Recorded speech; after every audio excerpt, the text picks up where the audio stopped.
Hey guys, sorry, this is like the 50th time that tried to record commentary over this video, so I'm just gonna jump right into it. If you don't mind, I'm not gonna do my usual intro, but this is a session in progress of Battlefield Bad Company 2.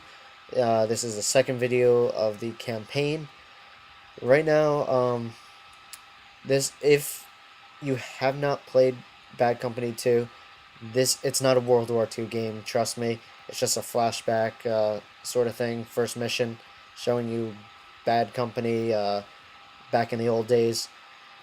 Um, yeah, so here I am playing this game. Last time I talked a little bit about how I like the game. Some of the things that I didn't like so much about it, the knifing was pretty much the main topic. But now that I've completed the entire game, when I first recorded this, I was about halfway through. Um, I've completed the entire game. I've started on the multiplayer a lot more. I have a few more things to say about this game. Some good, some bad. Mostly good. Don't worry, this isn't a bitching kind of thing. I'm just kind of trying to take you through it, give you my impressions on this as a kid who is a pretty avid video game player. But like I said, finished the game already, and the one thing that stuck out with me was the all the crack shots that this game makes at Modern Warfare 2. It is hilarious. You know, there's some scenes you can find them on YouTube where they're like talking and they just well, you know, they'll probably just send in some pussy ass special ops guys with heartbeat sensors. You know, obviously they were talking about the first mission um, in Modern Warfare 2, Cliffhanger, where they're using heartbeat sensors to navigate through the blizzard. They make a few more references, which I don't remember off the top of my head. But the thing I love about this game is the comrademanship. I don't even know if that's a word, but camaraderie, I guess I could say, between all the four members of Bad Company. It's just, it's beautiful, guys. They just, they seem like a real military squad. Like, you really feel for these guys, even though they fall into generic, like stereotypes. Like you got the Texan who likes to blow up things, and the Sarge who's trying to retire, and the nerdy guy who's kind of like doesn't want to fight all the time. But you know they break these roles sometimes, and they surprise you. But at the same time, when they don't break them, they play the role so well that you kind of forget that they're stereotypes. It's like you just think that that's their personality, and you kind of fall in love with these characters. They're so much fun to be around and all that. It's not in this section of the game that I'm showing you, but it will be later in like the third episode of Session of Progress. I'm hoping to do the actual first part of Bad Company where you get into, you know, B Company and start playing with them.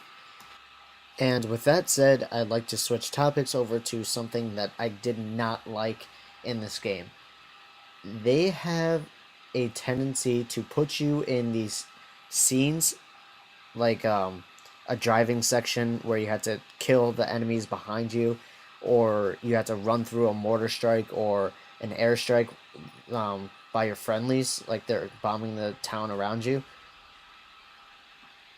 Those scenes are cool, but they become less fun when they allow you to die in those sections. Or like here's an example. Modern Warfare 2, you rescue Captain Price, and you have to run through the underground tunnels of like the castle siege, whatever it is.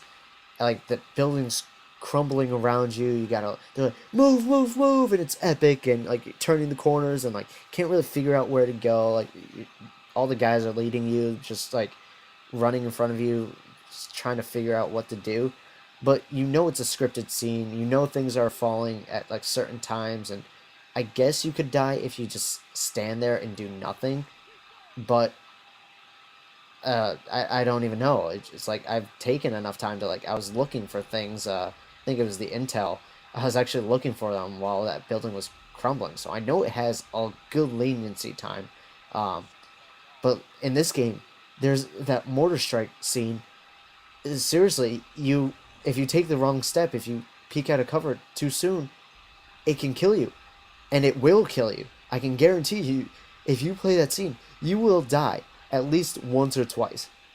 I mean, I was unfortunate. I was impatient. I was playing it really early in the morning, so I was like tired still, and I didn't really think smartly about it.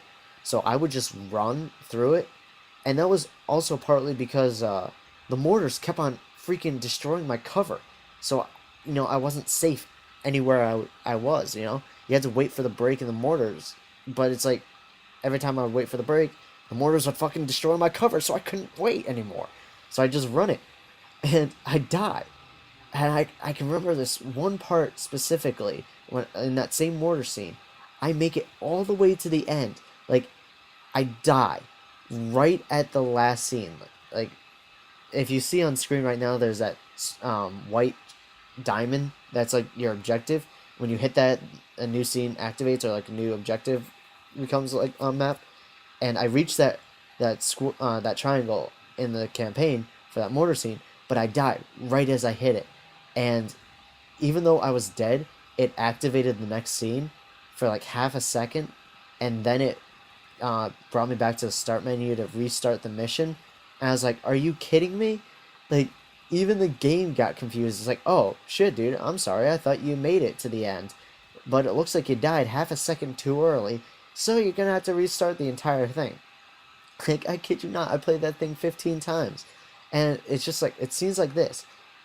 Dice, I love your game, but if you're gonna make us run through a mortar strike, make the mortars hit on the side. Make it seem like you can die, but try not to let us die.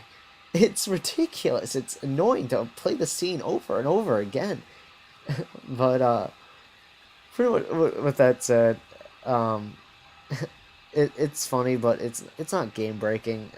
I didn't put the game down for like 2 months because I got too frustrated with it. It's not anything hard. If you just kind of sit there and relax for half a second, it's easy to figure out. But I kind of want to talk about the multiplayer real quick. I've played a lot of it lately since I finished the campaign, and I love it.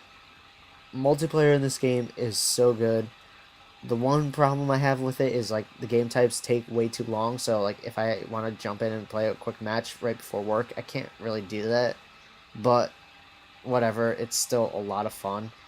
I love the way they have the roles, the class system. It's not, I can't even say a class system. They are roles.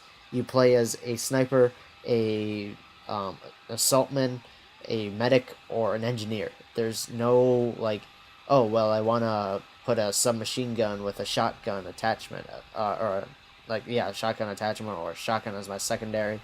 It's none of that. You have to choose, like, okay, if I'm an engineer, I either get the choice of using an SMG and having an RPG as my primary, or I could be an assaultman with a grenade launcher and a assault rifle, or who can drop ammo packs. It's like you gotta choose wisely depending on how the people you're playing with play and what your squad mates are doing. You don't want to all be snipers uh, while you're playing like a rush mode, because no one's going to be planting the bombs or like doing anything like that. So you have to have a fair balance of different players. Uh, so like I love the way they do that, and like the way you actually get guns. Unlike Modern Warfare 2, where no matter what guns you were using, as long as you level up, you unlock new stuff, new perks, new guns, all that. But in this game, you have to use that specific role. Like, to unlock new sniper rifles, I have to use the recon role. I have to get enough points in that role, do my job well to unlock new guns. That's really fun. But guys, this is the end of the video. I ran out of time again. I always seem to do that. This is the second episode of Session in Progress. Peace. Much love to you.